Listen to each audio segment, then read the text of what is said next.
ഇന്ന് നമുക്ക് ഒരു കിടിലൻ രസം ഉണ്ടാക്കാം. അപ്പോൾ അതിനകത്ത് ചേർക്കേണ്ട സാധനങ്ങൾ അല്പം കാന്താരി മുളക്, ഇഞ്ചി, ജീരകം, വെളുത്തുള്ളി, ഇതെല്ലാം കൂടെ നമുക്ക് മിക്സിയിലൊന്ന് അരച്ച് ഒന്ന് പേസ്റ്റാക്കാം.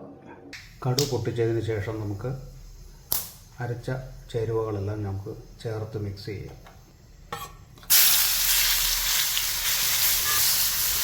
ഇതൊന്ന് മൂത്ത് വരുമ്പോൾ നമുക്ക് കുരുമുളക് പൊടിയും മഞ്ഞൾപ്പൊടിയും കൂടെ ചേർത്ത് ഒന്ന് മിക്സ് ചെയ്യാം.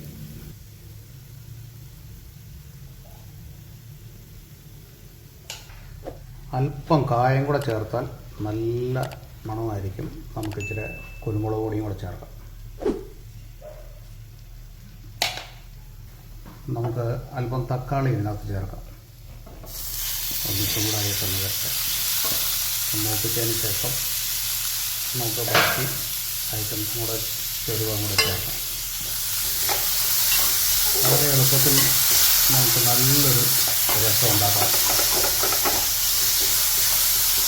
ഒന്ന് വഴറ്റിയെടുക്കാൻ വേണ്ടി ഇതൊന്ന് വഴറ്റി കഴിയുമ്പോഴത്തേനും ഏകദേശം ഒന്ന് തക്കാളിയെല്ലാം ഒരു പാകത്തിനായിട്ടുണ്ട്.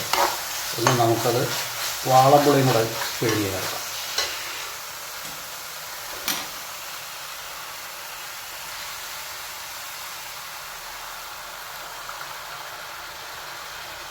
ആവശ്യത്തിന് പപ്പടം ചേർക്കുക. പിന്നെ കുറച്ചും കൂടെ കഴിഞ്ഞിട്ട് വേണമെങ്കിൽ അതിന് പുളി കുറവാണെങ്കിൽ നമുക്ക് വീട്ടിൽ ചേർക്കാം.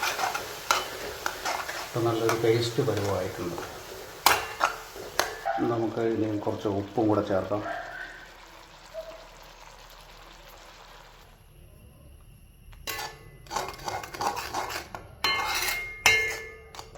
ഇനി നമുക്ക് ആവശ്യത്തിന് വെള്ളം ചേർക്കാം. അതിനകത്ത് നമുക്ക് അല്പം കായം കൂടെ ചേർക്കാം. കായത്തിൻ്റെ പൊടിയും കൂടെ ചേർക്കാം. ഇനി ഇത് തിളച്ച് കഴിഞ്ഞതിന് ശേഷം നമുക്ക് മല്ലി ഇലയും പിന്നെ കരിവേപ്പിലയും കൂടെ ചേർത്ത് ഇട്ടതിന് ശേഷം നമുക്കിത് അടച്ചു വെക്കാം. അങ്ങനെ നമ്മുടെ ഇന്നത്തെ നല്ലൊരു രസം ഉണ്ടാക്കാൻ ഇന്ന് കഴിഞ്ഞിട്ടുണ്ട്. അതിൻ്റെ ചേരുവകളെല്ലാം പൂർത്തിയായി. ഏറ്റവും ഇതിനകത്ത് പ്രധാനമായിട്ടുള്ളത് കുരുമുളകും കൂടെ ചേർന്ന് കഴിഞ്ഞാൽ മാത്രമേ നല്ലൊരു രസം ഉണ്ടാവുകയുള്ളൂ. അപ്പോൾ ഏറ്റവും നല്ല ഭംഗിയായിട്ട് ഇത് തിളച്ച് കഴിഞ്ഞാൽ നമ്മളിത് അടച്ചു വെക്കുന്നത്.